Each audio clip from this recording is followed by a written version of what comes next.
Selamat pagi sahabat GPIB. Salam sukacita dan damai sejahtera dari Tuhan Yesus untuk kita semua.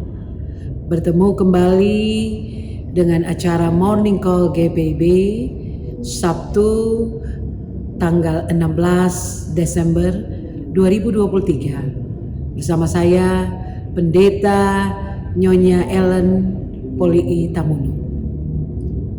Mengawali sepanjang hari ini, kita akan membaca dan mendengarkan firman Tuhan. Untuk itu mari kita berdoa, kita mohon bimbingan Roh Kudus. Bapa kami di surga, dikuduskanlah nama-Mu. Kami bersyukur untuk kasih setiamu yang tidak pernah berkesudahan, yang telah menuntun membimbing kami sepanjang malam yang sudah lewat, dan memperkenankan kami boleh bangun pada pagi hari. Dan mengawali pagi hari baru ini, kami akan membaca dan mendengarkan firman-Mu. Untuk itu urapi kami dengan kuasa Roh Kudus-Mu, agar firman Tuhan yang kami baca, kami dengarkan bersama. Kami mengerti, memahaminya, dan kami melakukan firman-Mu itu dalam hidup beriman kami. Sehingga melalui hidup kami, Tuhan dipermuliakan. Di dalam nama Tuhan Yesus, firman yang ilahi, kami siap untuk mendengarkan firman-Mu. Amin. Pembacaan Alkitab kita pada hari ini terambil dari kitab Mika pasal 6 ayat 11 sampai ayat 13 yang menyatakan, akankah aku membenarkan neraca palsu ataupun pundi-pundi berisi batu timbangan yang curang? Orang-orang kaya di kota itu melakukan banyak kekerasan. Penduduknya berkata dusta, dan lidah dalam mulut mereka penuh tipu daya. Aku pun memukul engkau hingga sakit, menenduskan engkau karena dosamu. Demikianlah pembacaan Alkitab. Yang berbahagia ialah setiap orang yang membaca, mendengarkan firman-Nya, dan yang memeliharanya. Sahabat GPIB, Mika diutus Allah di tengah umatnya untuk menyuarakan dan memperingatkan akan segala dosa yang mereka perbuat. Mika menyuarakan ketidakadilan sosial, ketidaksetiaan, keangkuhan hidup, dan berbagai penyelewengan yang dilakukan umat Tuhan. Para penguasa yang seharusnya menjadi contoh dalam keadilan dan kebenaran, ternyata mereka berbuat tidak adil dan tidak benar. Dan itu menimbulkan penderitaan dan kesengsaraan. Karena ada hak-hak orang lain yang dirampas. Konteks bacaan kita, orang-orang kaya mendapatkan kekayaan yang sangat besar dengan cara berbuat jahat. Dan mata Tuhan mengamati harta-harta yang begitu mewah dari orang-orang kaya yang didapati dengan cara yang tidak jujur. Penduduk berkata dusta, lidah dalam mulut mereka penipu. Dan atas apa yang mereka berbuat, tidak akan meluputkan mereka dari hukuman. Sesuatu yang ironis, kehidupan keagamaan rutin dilakukan, ternyata penuh kepura-puraan. Tuhan tidak menutup mata atas semua perbuatan jahat yang dilakukan oleh umatnya.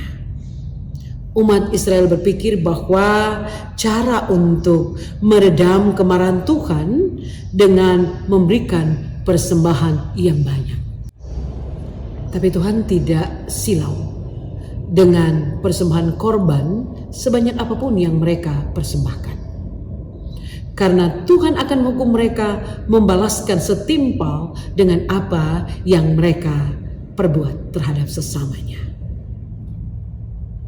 Ayat 13, aku pun memukul engkau hingga sakit, menenduskan engkau oleh karena dosa. Allah tidak akan membiarkan kejahatan berlalu begitu saja. Hukuman akan dilakukannya. Ini sesuatu yang wajar akibat kejahatan dan dosa yang mereka perbuat. apa pesan firman Tuhan melalui kitab Mika pasal 6 ayat 10 sampai ayat 13 ini bagi kita. Perbuatan dosa yang kita perbuat tidak meluputkan kita dari hukuman. Perbuatan jahat yang kita lakukan tidak membiarkan kita berlenggang kangkung tanpa meminta bayarannya. Dan kita semua pasti tidak ingin untuk dihukum. Karena itu kejarlah cara hidup yang benar, menjalani hidup benar di hadapannya, menjauhkan diri dari perbuatan-perbuatan dosa yang mendukacitakan hati Tuhan dan yang membawa kesengsaraan bagi sesama kita. Kita tahu bahwa Tuhan mencintai keadilan. Karena itu kita dipanggil berlaku adil, hidup adil dengan siapapun. Tuhan mencintai kesetiaan. Karena itu kita dipanggil untuk setia berpegang teguh kepadanya, setia pada firman-Nya. Dan dengan rendah hati di hadapannya, milikilah sikap rendah hati. Karena dengan memiliki sikap rendah hati kita tahu siapa diri kita, bahwa hidup kita terima dari Tuhan. Hidup ini semata-mata adalah anugerah Tuhan. Dan hal inilah akan membawa kita untuk tidak menjadi sombong, tapi sadar akan keberadaan kita, sehingga kerendahan hati adalah sikap hidup yang kita tunjukkan dalam relasi kita dengan Tuhan dan sesama kita. Dan dalam ayat 9 dari Mika pasal 6 ini perlu untuk kita terus kumandangkan, adalah bijaksana untuk kita memiliki sikap takut akan Tuhan. Dengan sikap takut akan Tuhan menghalau penghukuman dan menghadirkan keselamatan, damai sejahtera bagi kita dan sesama kita. Tuhan Yesus memberkati kita. Amin. Sahabat GPIB, kita berdoa. Terima kasih Tuhan untuk firman-Mu yang menjadi santapan rohani bagi kami. Meteraikan firman-Mu itu dalam kehidupan kami. Kami mau menyerahkan seluruh kehidupan kami di sepanjang hari ini ke dalam tuntunan dan pemeliharaan-Mu. Berkati kami pribadi lepas pribadi maupun keluarga kami. Berkati usaha pekerjaan kami. Sembuhkan mereka yang sakit, yang berduka Engkau hiburkan, yang lemah Tuhan kuatkan, dan jemaat-Mu dalam berbagai pergumulan Tuhan beri kesabaran dan kesetiaan dalam menanti pertolongan-Mu. Yang bersuka cita karena ulang tahun dan berbagai berkat yang mereka terima, Tuhan sempurnakan sukacita mereka. Berkati gereja Protestan di Indonesia bagian Barat dalam panggilan pelayanan dan persekutuannya. Berkati kami semua, dan ini kami yang datang berserah. Kami membawa syukur dan terima kasih kami.